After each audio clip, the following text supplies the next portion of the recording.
ओम शांति। 26 मार्च 2023 सुनते हैं बाबा की मुरली, जो आज अव्यक्तवाणी है। रिवाइज है 1 फरवरी 1994। त्रिकालदर्शी स्थिति के श्रेष्ठ आसन द्वारा सदा विजयी बनो और दूसरों को शक्ति का सहयोग दो। आज त्रिकालदर्शी बाप दादा अपने सर्व मास्टर त्रिकालदर्शी बच्चों को देख रहे हैं।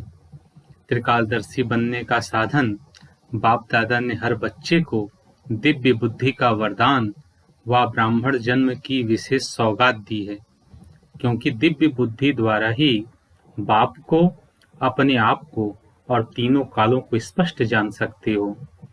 दिव्य बुद्धि तथा याद द्वारा ही सर्व शक्तियों को धारण कर सकते हो। इसलिए पहला वरदान दिव्य बुद्धि है।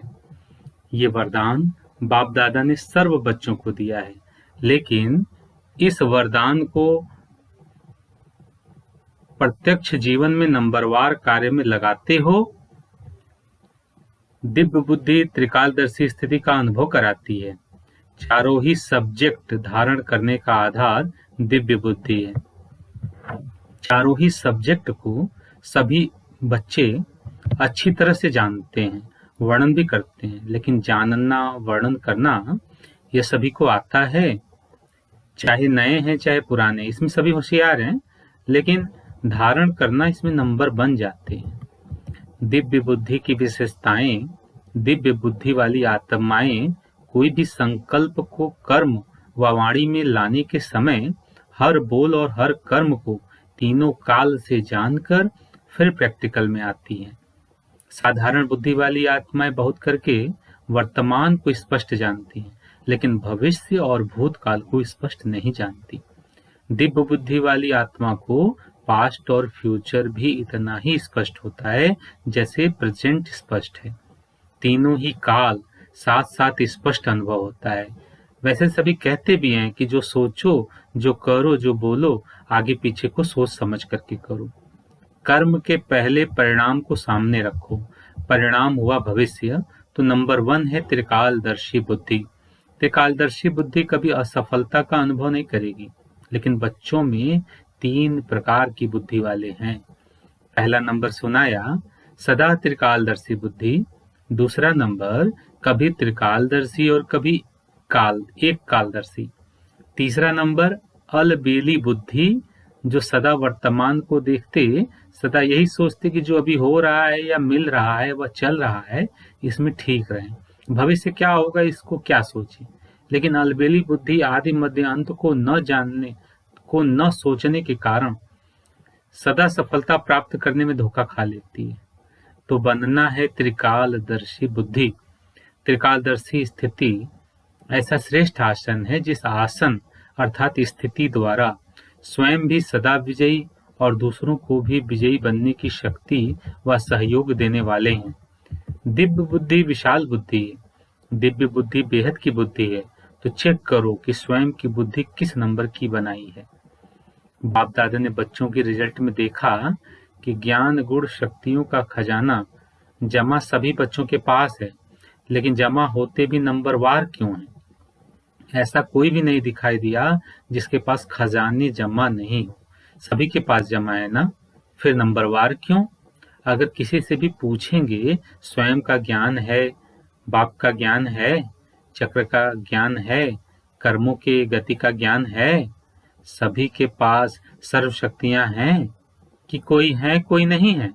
ज्ञान में सभी ने हाँ किया और शक्तियों में हाँ क्यों नहीं किया? अच्छा, सभी गुण हैं, सर्वगुण बुद्धि में है, बुद्धि में ज्ञान भी है, शक्तियां भी है, फिर नंबरवार क्यों? फर्क क्या होता है? खजाने को विधि पूर्वक कार्य में लगाना नहीं आता है। समय बीत जाता है, फिर सोचते हैं कि ऐसे करते थे, इस विधि से चलते थे तो सिद्धि मिल जाती थी। तो समय को जानना और समय प्रमाण शक्ति व गुण व ज्ञान को कार्य में लगाना, इसके लिए दिव्य बुद्धि की विशेषता आवश्यक है।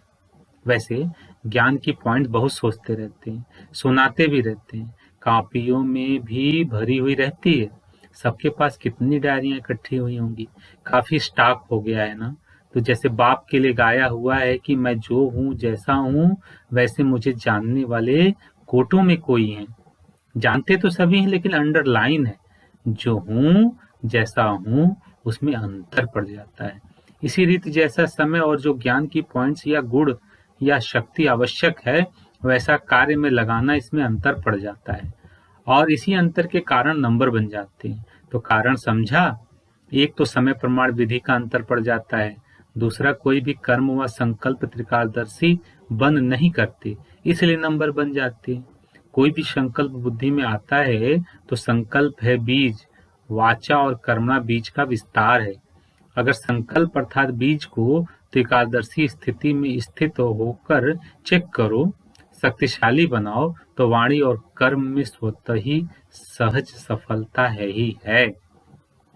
संकल्प को चेक नहीं करते अर्थात बीज शक्तिशाली नहीं होता, तो वाणी और कर्म में भी सिद्धि की शक्ति नहीं रहती। लक्ष्य सभी का सिद्धि स्वरूप बनने का है ना, तो सदा सिद्धि स्वरूप बनने की विधि जो सुनाई उसको चेक करो। बीच बीच में बुद्धि अलबेली बन जाती है, इसलिए कभी सिद्धि अनुभव करते और कभी मेहनत अनुभव करते। बाप दादा का सभी बच्चों से प्यार की निशानी है कि सब बच्चे सदा सहज सिद्धि स्वरूप बन जाएं। आपके जड़ चित्रों द्वारा भक्त आत्माएं सिद्धि प्राप्त करती रहती हैं। तो चैतन्य में सिद्धि स्वरूप बने हो तब तो जड़ चित्रों द्वारा भी और आत्माएं सिद्धि प्राप्त करती रहती हैं। जो त्रिकालदर्शी स्थिति में स्थित रहते हैं, तो त्रिकालदर्शी स्थिति समर्थ स्थिति है। इस समर्थ स्थिति वाले व्यर्थ को ऐसा सहज समाप्त कर देते हैं जो स्वप्न मात्र भी व्यर्थ समाप्त हो जाता है। अगर त्रिकालदर्शी बुद्धि द्वारा कर्म नहीं करते हैं तो व्यर्थ का बोझ बार बार ऊंचे नंबर में अधिकारी बनने नहीं देता। तो दिव्य बुद्धि का वरदान सदा हर समय कार्य में लगाओ। बाप दादा ने पहले भी इशारा दिया है कि ज्ञानी योगी आत्माएं बने हो, अब ज्ञान और योग की शक्ति का प्रयोग में लाने वाले प्रयोगशाली आत्माएं बनो। जैसे साइंस की शक्ति का प्रयोग दिखाई देता है ना, लेकिन साइंस की शक्ति के प्रयोग का भी मूल आधार क्या है? आज जो भी साइंस ने प्रयोग कर साधन दिए हैं, उन सब साधनों का आधार क्या है? साइंस के प्रयोग का आधार क्या है? मेजॉरिटी देखेंगे लाइट है, लाइट द्वारा ही प्रयोग होता है। अगर कंप्यूटर भी चलता है तो किसके आधार से? कंप्यूटर माइट है लेकिन आधार लाइट है ना। तो आपके साइलेंस की शक्ति का भी आधार क्या है? लाइट है ना। जब वह प्रकृति की लाइट द्वारा एक लाइट अनेक प्रकार के प्रयोग प्रैक्टिकल में करके दिखाती है, तो आपकी अविनाशी परमात्मा लाइट, आत्मिक लाइट और साथ साथ प्रैक्टिकल स्थिति लाइट, तो उससे क्या नहीं प्रयोग हो सकता है। आपके पास स्थिति भी लाइट है और मूल स्वरूप भी लाइट है। जब भी कोई प्रयोग करना चाहते हो तो पहले अपने मूल आधार को चेक करो। जैसे कोई भी साइंस के साधन को यूज करेंगे तो पहले चेक करेंगे ना कि लाइट है या नहीं है। ऐसे जब योग का, शक्तियों का, गुणों का प्रयोग करते हो तो पहले ये चेक करो कि मूल आधार आत्मिक शक्ति, परमात्मा शक्ति व लाइट स्थिति, हल्की स्थिति है। अगर स्थिति और स्वरूप डबल लाइट है तो प्रयोग की सफलता बहुत सहज कर सकते हो। और सबसे पहले इस अभ्यास को शक्तिशाली बनाने के लिए पहले अपने पर प्रयोग करके देखो। हर मास व हर 15 दिन के लिए कोई न कोई विशेष गुण व कोई न कोई विशेष शक्ति का स्व प्रति प्रयोग करके देखो, क्योंकि संगठन में व संबंध संपर्क में पेपर तो आते ही हैं। तो पहले अपने ऊपर प्रयोग में चेक करो, कोई भी पेपर आया लेकिन जो शक्ति व जो गुण का प्रयोग करने का लक्ष्य रखा उसमें कहाँ तक सफलता मिली और कितने समय में सफलता मिली। जैसे साइंस का प्रयोग दिन प्रतिदिन थोड़े समय में प्रत्यक्ष रूप का अनुभव कराने में आगे बढ़ रहा है, तो समय भी कम करते जाते हैं, थोड़े समय में सफलता ज्यादा। यह साइंस वालों का भी लक्ष्य है। ऐसे जो भी लक्ष्य रखा उसमें समय को भी चेक करो और सफलता को भी चेक करो।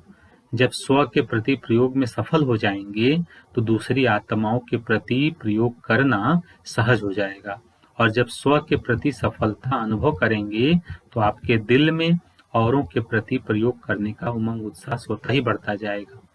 अन्य आत्माओं के संबंध संपर्क में स्व के प्रयोग द्वारा उन आत्माओं को भी आपके प्रयोग का प्रभाव स्वतः ही पड़ता रहेगा। जैसे एक दृष्टांत सामने रखो कि मुझे सहन शक्ति का प्रयोग करना है, तो जब स्वयं में सहन शक्ति का प्रयोग करेंगे तो जो दूसरी आत्माएं आपकी सहन शक्ति को हिलाने के निमित्त हैं वो भी बच जाएंगी ना, उनका भी तो किनारा हो जाएगा। और जैसे छोटे छोटे संगठन में रहते हो, सेंटर्स हैं, तो सेंटर्स पर छोटे संगठन है ना, तो पहले स्व के प्रति ट्रायल करो और फिर अपने छोटे संगठन में ट्रायल करो। संगठन रूप में कोई भी गुण व शक्ति के प्रयोग का प्रोग्राम बनाओ। उससे क्या होगा? संगठन की शक्ति से उसी गुण व शक्ति का वायुमंडल बन जाएगा, वाइब्रेशन फैलेगा और वायुमंडल व वाइब्रेशन का प्रभाव अनेक आत्माओं के ऊपर पड़ता ही है। तो ऐसी प्रयोगशाली आत्माएं बनो। पहले स्वयं में संतुष्टता का अनुभव करो, फिर औरों में सहज हो जाएगा, क्योंकि विधि आ जाएगी। जैसे साइंस के कोई भी साधन को पहले सैंपल के रूप में प्रयोग करते हैं, फिर विशाल रूप में प्रयोग करते हैं, ऐसे आप पहले स्वयं को सैंपल की रीति से यूज करो। जितना यो प्रयोग करने की रुचि बढ़ती जाएगी, बुद्धि मन इसमें बिजी रहेगा, तो छोटी छोटी बातों में जो समय लगाते हो, शक्तियां लगाते हो, उनकी बचत हो जाएगी। सहज ही अंतर्मुखता की स्थिति अपनी तरफ आकर्षित करेगी, क्योंकि कोई भी चीज का प्रयोग और प्रयोग की सफलता स्वतः ही और सब तरफ से किनारा करा देती है। ये प्रयोग तो सभी कर सकते हो ना, कि मुश्किल है? इस वर्ष प्रयोगशाली आत्माएं बनो। समझा क्या करना है? और हर एक स्वयं के प्रति प्रयोग में लग जाएंगे तो प्रयोगशाली आत्माओं का संगठन कितना पावरफुल बन जाएगा। वह संगठन की किरणें अर्थात वाइब्रेशंस बहुत कार्य करके दिखाएंगी। इसमें सिर्फ दृढ़ता चाहिए, मुझे करना ही है। दूसरों के अलबेलेपन का प्रभाव नहीं पड़ना चाहिए, आपकी दृढ़ता का प्रभाव औरों पर पड़ना चाहिए, क्योंकि दृढ़ता की शक्ति श्रेष्ठ है या अलबेलेपन की शक्ति श्रेष्ठ है? बाप दादा का वरदान है, जहाँ दृढ़ता है वहाँ सफलता है ही। तो क्या बनेंगे? प्रयोगशाली त्रिकालदर्शी आसनधारी। और तीसरा क्या करेंगे? जैसा समय वैसी विधि से सिद्धि स्वरूप। तो वर्ष का ये होमवर्क है, ये होमवर्क स्वतः ही बाप के समीप लाएगा। जैसे ब्रह्मा बाप को देखा, कोई भी कर्म करने के पहले आदि मध्य अंत को सोच समझ कर्म किया और कराया। अलबेलापन नहीं कि जैसे हुआ ठीक है चलो चलाना ही है, नहीं। तो फॉलो ब्रह्मा बाप। फॉलो करना तो सहज है ना, कॉपी करना है, कॉपी करने का तो अकल है ना। अच्छा, ये ग्रुप चांस लेने वाला ग्रुप है, एक्स्ट्रा लॉटरी मिली है। जो अचानक लॉटरी मिलती है तो उसकी खुशी ज्यादा ही होती है। तो ये लकी ग्रुप हुआ ना, चांस लेने वाली लकी ग्रुप। दूसरे सोचते रहेंगे कब जाएंगे और आप पहुंच गए। अब डबल विदेशियों का टर्न शुरू होने वाला है। भारतवासियों ने अपनी लॉटरी ले ली। चारों ओर के डबल विदेशी बच्चों ने जो रिट्रीट का प्रोग्राम बनाया है उसमें मेहनत अच्छी की है। विशेष निमित्त आत्माओं को समीप लाने की विधि अच्छी है, और जितना हिम्मत रख आगे बढ़ते रहे हैं उतनी सफलता हर वर्ष श्रेष्ठ से श्रेष्ठ मिलती रही है। ऐसे अनुभव होता है ना। कोई समय था जो निमित्त विशेष आत्माओं से संपर्क करना भी मुश्किल लगता था, और अभी क्या लगता है? जितना सोचते हो उससे और ही ज्यादा आते हैं ना। तो ये हिम्मत का प्रत्यक्ष फल है। भारत में भी संपर्क बढ़ता जाता है। पहले आप निमंत्रण देने की मेहनत करते थे और अभी स्वयं आने की ऑफर करते हैं। फर्क पड़ गया है ना। वो कहते हैं हम चलें और आप कहते हो नंबर नहीं है। ये है हिम्मत बच्चे मदती बाप का प्रत्यक्ष स्वरूप। अच्छा, चारों ओर के मास्टर त्रिकालदर्शी आत्माओं को सदा समय के महत्व को जानने और समय प्रमाण खजाने को कार्य में लगाने वाले दिव्य बुद्धिमान आत्माओं को, सदा अंतर्मुखता की प्रयोगशाला में प्रयोग करने वाली प्रयोगशाली आत्माओं को, सदा हिम्मत द्वारा बाप की मदद का प्रत्यक्ष अनुभव करने वाली आत्माओं को बाप दादा का याद प्यार और नमस्ते। दादियों से मुलाकात है। आप निमित्त आत्माएं किस प्रयोगशाला में रहते हो? सारा दिन कौन सी प्रयोगशाला चलती है? नई नई इन्वेंशन करते रहते हो ना, नए नए अनुभव करते जाते हो और नई नई विधि भी टचिंग होती रहती है, क्योंकि जो निमित्त हैं उनको विशेष नई नई बातें टच होने का विशेष वरदान है। थोड़ा समय भी बीतेगा तो विचार चलते हैं ना, टचिंग आती है ना कि अभी ये हो, अभी ये हो, अभी ये होना चाहिए। तो निमित्त आत्माओं को विशेष उमंग उत्साह बढ़ाने के व परिवर्तन शक्ति को बढ़ाने के प्लान की जरूरत है। इसके बिना रह नहीं सकते। बुद्धि चलती है ना, देख देख आश्चर्यवत नहीं होते, लेकिन उमंग उत्साह में आगे बढ़ाने के लिए प्लानिंग बुद्धि बनते हैं। माया संगठन को हिलाने के नए नए प्लान बनाती है, नई नई बातें सुनाती हो ना। और आप लोग सभी को हिम्मत उमंग में लाने के प्लान बनाते हो। कभी आश्चर्य लगता है? नहीं लगता है ना।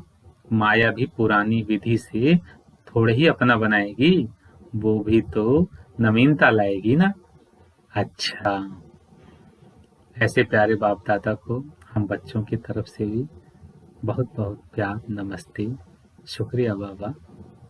आज का वरदान है, शुद्ध मन और दिव्य बुद्धि के विमान द्वारा सेकंड में स्वीट होम की यात्रा करने वाले मास्टर सर्वशक्तिमान भव। विस्तार है, साइंस वाले फास्ट गति के यंत्र निकालने का प्रयत्न करते हैं, उसके लिए कितना खर्चा करते हैं, कितना समय और एनर्जी लगाते हैं, लेकिन आपके पास इतनी तीव्र गति का यंत्र है जो बिना खर्च के सोचा और पहुंचा। आपको शुभ संकल्प का यंत्र मिला है, दिव्य बुद्धि मिली है। इस शुद्ध मन और दिव्य बुद्धि के विमान द्वारा जब चाहे तब चले जाओ और जब चाहे तब लौट आओ। मास्टर सर्वशक्तिमान को कोई रोक नहीं सकता। आज का स्लोगन है, दिल सदा सच्ची हो तो दिलाराम बाप की आशीर्वाद मिलती रहेगी। अच्छा, ओम शांति।